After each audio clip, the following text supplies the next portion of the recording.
Là, on commence. Michel, merci. On commence à se concentrer. Ce soir, on joue gros. Milan, ils sont venus avec une équipe pour nous déboulonner. Il n'y aura qu'une équipe en Europe qui va partir. Il n'y en aura pas deux, il n'y en aura qu'une. Et cette équipe-là, il faut que ce soit nous. Et le trou, il se creuse ce soir. Le trou, il se creuse ce soir. Ce qu'on a travaillé avec Ludo, c'est de cadrer, couper la route à son adversaire et travailler en arrivant sur lui. Précis, précis, précis. À toi derrière, recule pas. Ludo, commence par le corps et finis à la face. Voilà, commence par le corps et finis à la face. Oui. Pas mal ça. Encore. Alors, Sors dessus. occupe pas. À toi. Encore à toi. Oui.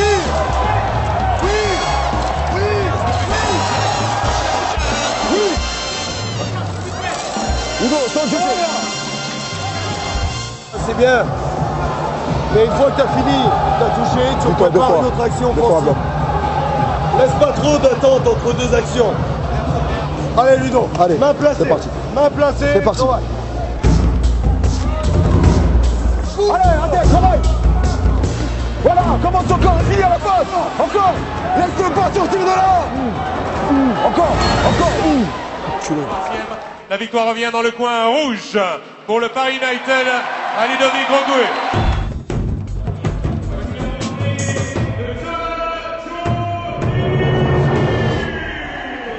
Milan avait engagé des boxeurs pour nous poser des problèmes. Clairement, le premier boxeur, Paris-Melo, est un boxeur un petit peu atypique.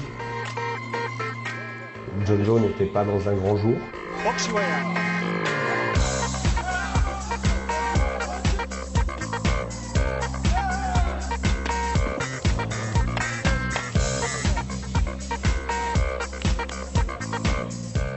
Malgré tout, je pense qu'il avait fait vraiment le strict minimum pour l'emporter. Les juges en ont décidé autrement. Victoire dans le coin bleu de Parinello des Milano Thunder. John Joe était un peu en dedans et puis derrière, c'est vrai qu'avec une victoire de John Joe, on abordait le dernier match à 3-1 et c'était totalement différent. Pour le Paris United, Tony Yoka, l'espoir français. Tony Yoka face à Clemente Russo pour déterminer le vainqueur de ce match entre Paris United et Milano Thunder.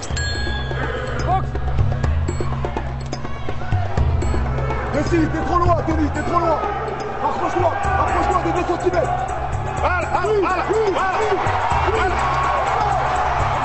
Là, on voyait Rousseau qui commençait à flancher, quoi. Ils ont quand même presque 10 kilos de différence et les 10 kilos, au bout d'un certain temps, tu les ressens quand même, ça commence à peser, commence à flancher. Et la deuxième partie du combat risquait d'être beaucoup plus intéressant pour nous.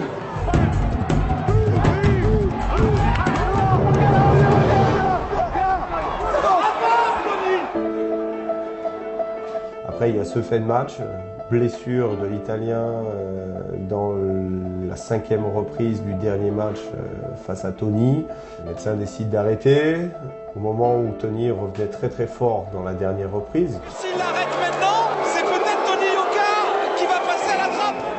Ah putain! Quand ils arrêtent le combat à ce moment-là, après la première reprise, et celui qui a le plus de points, c'est celui qui a gagné. Donc il semblerait qu'au moment où ils ont arrêté le combat, c'était Rousseau qui était devant au niveau du pointage, donc c'est lui qui gagne le combat. Voilà, c'est un point du règlement. Deux équipes très proches, on aurait pu très largement nous donner la victoire sur le match face à Milan. Maintenant, les Italiens avaient tout mis en œuvre, y compris cette exploitation de la règle pour remporter le match. Donc voilà.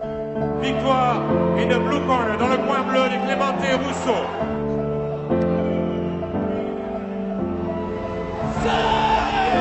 Comme on perd 3-2, on prend quand même un point.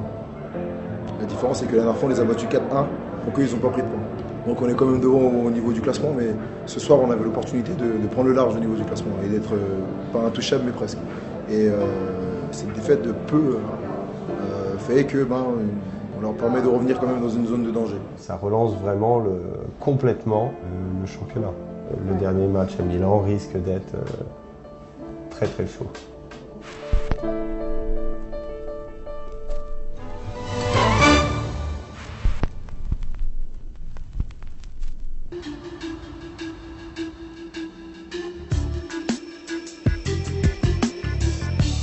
Qu'est-ce que tu fais là, ici, ce matin, Alex? En fait, ce matin, je viens me faire infiltrer par rapport à mon hernie discale. Donc, apparemment, on va me mettre une aiguille comme ça dans le dos. Donc, ça me fait peur. Sérieusement, ça te fait peur ou t'en as déjà eu? Non, j'ai jamais eu. Mais ouais, j'aime pas, c'est sensible le dos. Mais bon, j'ai tellement mal que c'est pas grave. Il faut y passer. Là, tu peux plus t'entraîner? Non. Non, la douleur est trop forte et je peux pas. Ça me tient dans les jambes. Donc voilà.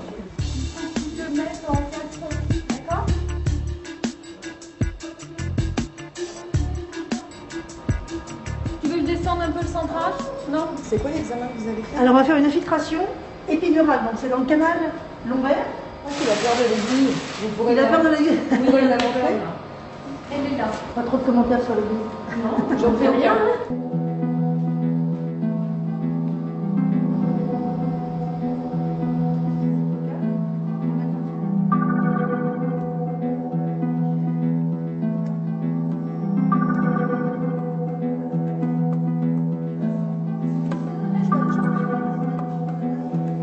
Là, l'infiltration, elle va te soulager. Alors si tu as de la chance, ça sera peut-être même dès demain matin. Et si ça prend un petit peu plus de temps, habituellement, ça peut être 3, 4, 5 jours. Certains patients, même une semaine. Donc t'inquiète pas si c'est pas hyper efficace, super vite. Raconte. J'ai fait le Vietnam, ça sert à rien à côté. Je l'ai fait pour Jack. Non, ça a été. Sérieusement, tu sens quelque chose? Non, bah ouais, c'est une sensation bizarre, mais ça. Non, elle revient quand en général? Ah, tu veux dire à distance? Ouais. Mais en fait, là, on va essayer de, grâce à l'anti-inflammatoire, on va couper le processus inflammatoire et donc la douleur de cette crise aiguë que tu as actuellement. Alors ensuite, rien ne nous dit que dans le futur, tu n'auras pas à nouveau un accident douloureux ou quoi que ce soit.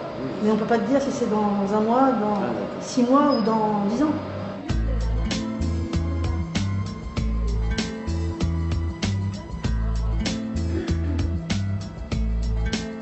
J'ai vu l'aiguille.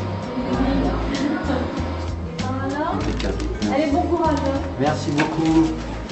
Le produit, en fait, il descend là où j'ai mal. Donc dans les jambes. C'est une sensation bizarre. Regarde, il y a le bus. Ouais. On va aller dire bon courage aux collègues. Malheureusement, je peux pas partir avec eux. Fait chier quoi. Non, il y a une PMA à 11h. Alors? Ça fait mal? Ouais, le produit il descend là où j'ai mal. Mais ça m'a pas fait mal. Propose bien. Tu récupères. Non, je pense que tu vas. J'avais pas voulu partir. Ça va être l'occasion de couper un peu. Hein? Coupe complet et puis on se revoit mardi.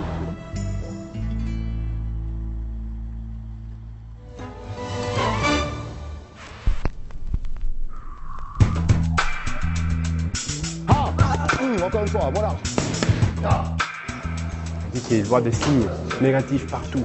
You see your boxer in the eyes. You know exactly what you can do.